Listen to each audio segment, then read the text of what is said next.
Et voilà, vous êtes sur la 3 dans l'émission La Grande Team et vous faites bien d'être avec nous. Le constat est clair, le football dénommé Maracana draine beaucoup de monde. Tout le contraire de nos championnats nationaux. Qu'est-ce qui explique une telle situation? Eh bien, on cherchera à comprendre après cet élément. En Côte d'Ivoire, les tournois de football des vacances ont pignon sur rue. Le public s'en délecte et la mobilisation autour des matchs est exceptionnelle. Qu'il s'agisse des tournois grands poteaux avec gardiens de but ou de petits poteaux, le constat est le même. Et cela sans grand renfort de publicité.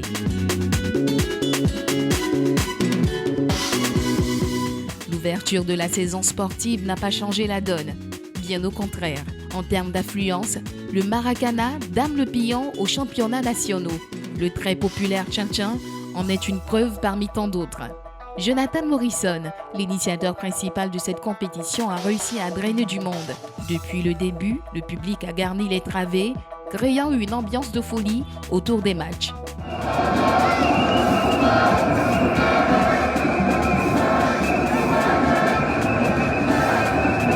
Pour un coup d'essai, c'est un véritable coup de maître. Mais qu'est-ce qui explique cette grande mobilisation? Quel est le secret de l'affluence des Ivoiriens vers ce football d'un autre type? La Grande Team lance le débat. Et voilà, on parle de l'affluence autour de ces tournois de quartier, Maracana, Petit Poteau et autres. Alors, messieurs, comment expliquez-vous cet engouement autour de ces tournois de quartier? Aimé, Chiché? C'est un engouement naturel et normal. Vous savez que le Maracana se joue partout, dans les villages, dans les campements. On place 2 briques et puis le match commence.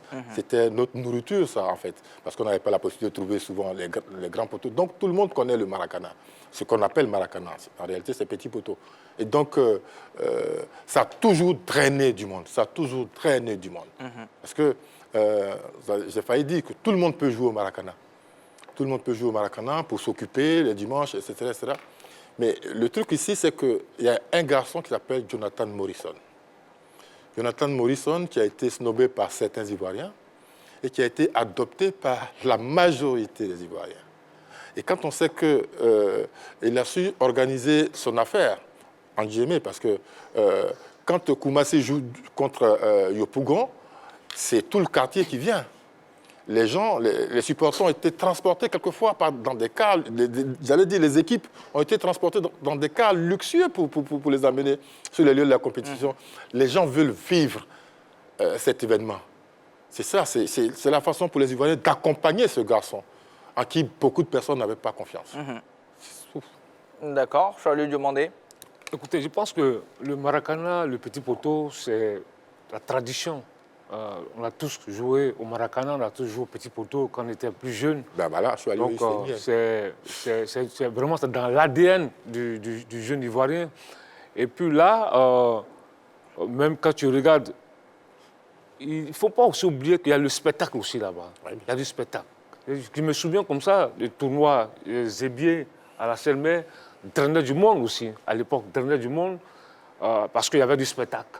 On allait voir certaines vedettes du petit poteau du Maracana qui nous faisait vibrer. Il y avait des noms très célèbres là-bas. C'est ça. Et je pense que c'est ce qui aujourd'hui fait ce charme, le charme de cette discipline. Et puis bon, avec l'avènement du Tchin-Tchin, tout ce qui s'est passé dans le cas Morrison, aujourd'hui qui a reçu un coup de maître. Parce qu'avec ce qu'on observe du côté du palais des sports de Treichville, je pense qu'il faut vraiment saluer ce jeune homme-là qui a reçu un grand coup pour une première édition. Mais il faut le dire, il y a du spectacle. C'est la fête. Quand vous voyez, il y a la musique, tout est bien organisé.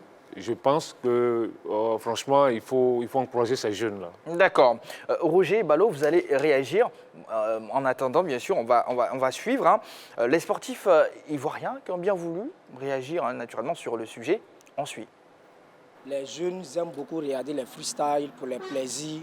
Donc, moi, comme ça, je préfère aller regarder Maracana qu'aller regarder les championnats ivoiriens. Pourtant, les Maracana, on va pour se distraire. On arrive à regarder des plaisirs, comme il s'appelle comme un disjoncteur par exemple. Quand il joue, nous sommes tous d'accord. Dans le Maracana, tout le monde se retrouve. Ça veut tout simplement dire qu'avec un peu de moyens, on peut organiser une compétition du Maracana. Et concernant, je rappelle quand le championnat ivoirien, pourquoi ils ont délaissé le championnat ivoirien? D'abord, il y a les dirigeants du championnat qui ont fait que tout le monde déteste aujourd'hui le championnat. On remarque que tout le championnat se joue qu'à Abidjan. Si ce n'est pas Abidjan, c'est à Bouaké. Alors que normalement, pour que l'homme s'intéresse à des championnats, il faudrait que le championnat soit joué un peu partout en Côte d'Ivoire. Le championnat ivoirien n'est pas rempli parce que, certes, même si à la cause des dirigeants, il y a le niveau aussi des qualités du jeu, en fait, comme on le dit. On prend l'exemple de Jonathan Morrison qui a organisé un tournoi qu'on appelle Tchétchén, qui aujourd'hui a pris l'ampleur partout dans le pays. Donc, si nous on demande aux dirigeants de la Côte d'Ivoire de pouvoir mettre l'accent sur le rendement et la gestion de l'équipe, pouvoir avoir assez de personnes dans les terrains. Les jeunes se retrouvent plus dans le Maracana. Il y a assez d'animation, il y a assez de freestyle là-bas. Autant dans le championnat ivoirien, bon, après la victoire du président actuel là, ils sont restés orgueilleux, ils sont dans les coins, pas de communication, c'est ce que je peux dire.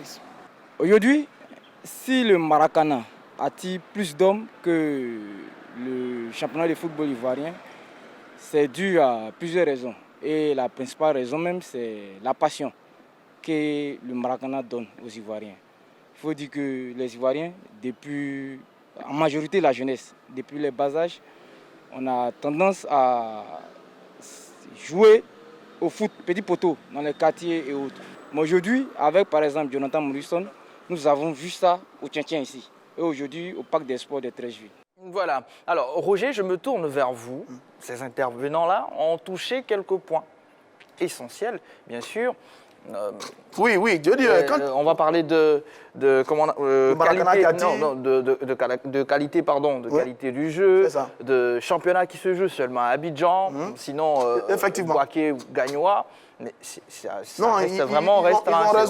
Ils ont raison sur beaucoup de points. Mais j'entends dire que c'est la faute des dirigeants. Moi, je ne sais pas qu'est-ce qu'ils appellent faute des dirigeants. Mais ils ont raison sur certains points. Si on compare un peu les deux, on peut trouver quelques éléments d'explication. Le Maracana a toujours mobilisé. Il ne faut pas qu'on s'y trompe. Le Maracana a toujours mobilisé. Il y a la proximité du tournoi. C'est le tournoi d'à côté. Il y a l'accessibilité. Ce n'est pas payant. On vient gratuitement. Même si certains ont commencé à rendre ça payant. Généralement, il y a de la rivalité. Les tournois des quartiers, c'est la rivalité des couloirs, des blocs. Ça attire du monde. Ensuite, vous avez le spectacle, le talent. Oui, il y a du talent et du spectacle au Maracana. On se permet un certain nombre de choses. Et puis, vous avez ça en période de vacances. En période de vacances, la jeunesse est disponible, il y a du public et tout le monde. Donc, ça marche bien du côté du Maracana. Au football, les stades sont vides. Oui, mais il y a beaucoup d'éléments. D'abord, la crise de 2002. La crise de 2002 qui a déplacé la plupart des équipes de l'intérieur du pays qui sont venues à Abidjan. Mais ces équipes-là ne se sont pas déplacées avec le public. Elles n'ont plus le public. Si Denguélé... Bon, Denguélé, maintenant, un peu de supporter, on voit ça un peu.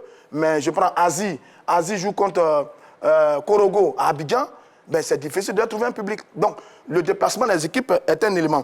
Ensuite, vous avez la mauvaise qualité du jeu.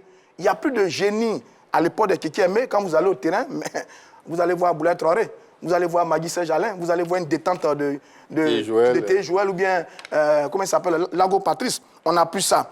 Troisièmement, c'est les dépenses. Pour aller au stade de grand terrain, là, c'est des dépenses. Payer le transport pour venir au terrain, payer le ticket qui est parfois cher. Et donc, les gens préfèrent rester à la maison pour se délecter d'un match de football. Et puis, on a également la concurrence, mais des grands championnats européens. Les championnats européens, aujourd'hui, ont captivé tout le monde. On préfère être assis à la maison, regarder Chelsea, Manchester City, que de venir au terrain, regarder Afar de Sol FC.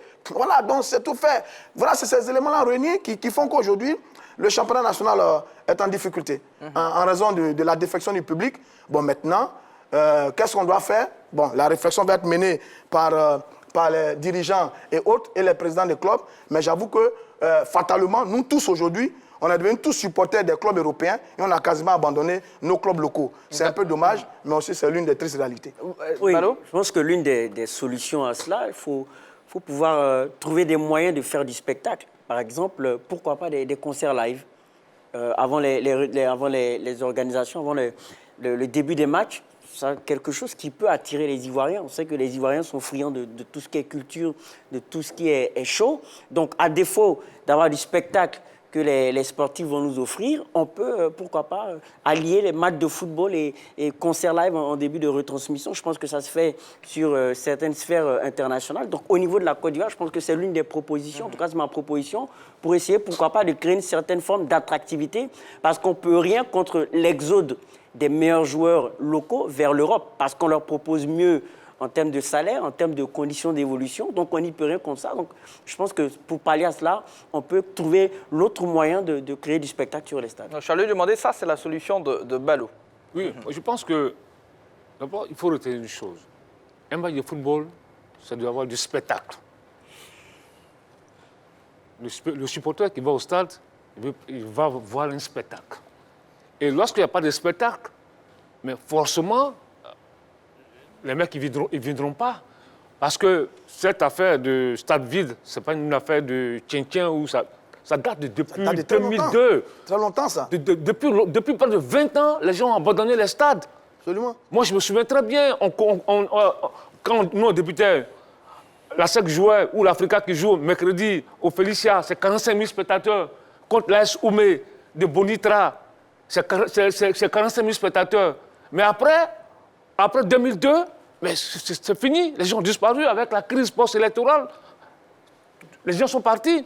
Ils ne viennent plus au stade parce qu'il n'y a plus de spectacle. Donc tout à l'heure, quand on a vu l'élément où les gens accusent les dirigeants, Roger Stéphane, parce qu'une équipe de football, c'est les dirigeants qui bâtissent des équipes.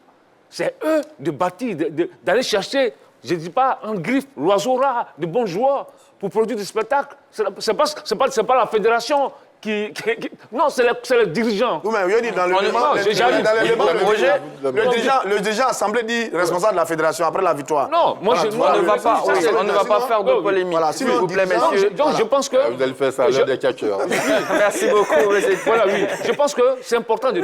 Quand tu prends l'exemple de la SEC, quand Maître Roger Ournia arrive le 19 novembre 1989, il va chercher la Boulaye, les Gadju Seli, il construit une grosse équipe. Il va chercher un entraîneur qui est aussi spectaculaire, Philippe Troussier. La machine est relancée, les stades sont pleins. Et quand tout à l'heure, Roger Stéphane nous dit que la rivalité des matchs, enfin les équipes Manchester City et Chelsea. Mais attends, en Afrique du Sud, ils regardent les matchs Chelsea, etc. Mais les gens vont au stade. Au Mali tout précis, quand il y a un derby Djoliba, stade malien, le stade est plein. On va remettre ça. On va remettre ça. Et puis voilà, on aura beaucoup plus de temps. Mais à SEC Africain, il y a du monde. Et en plus, on va remettre ça, Ballot. À SEC Africain, il y a du monde. On va remettre ça, messieurs. À SEC Africain, il y a du monde. Vous voulez bien, on va remettre ça. Le temps qui nous est imparti tire à sa fin. Mais Tchétché, je l'ai dit, on va revenir un tout petit peu sur ça. La seule et unique question avant de partir, est-ce qu'on va s'arrêter à une seule saison de la causerie des Tchétché? Non, mais tout dépend de Dieu. Sinon, dans notre plan, on est parti pour, grâce à l'appui de la RTI, on est parti pour plusieurs saisons. D'accord. En tout cas, merci beaucoup d'être venu sur ce plateau. Charles Diomandé, merci également. Roger Stéphane Ballot, merci encore une fois. Fan de sport, féru de la 3, c'est ici que ce numéro de la grande team s'achève. Retenez que PPLK, votre émission numéro 1 sur la polémique, revient le lundi 26 septembre 2022 à partir de 13h30. Votre émission La Belle et les Bêtes vous sera désormais proposée à 18h30 à partir du lundi 26 septembre 2022. Un autre rendez-vous, c'est bien sûr Côte d'Ivoire-Togo ce samedi à partir de 15h15. La causerie des Tchétché, les premières minutes ce dimanche 25 à partir de 20h. Merci.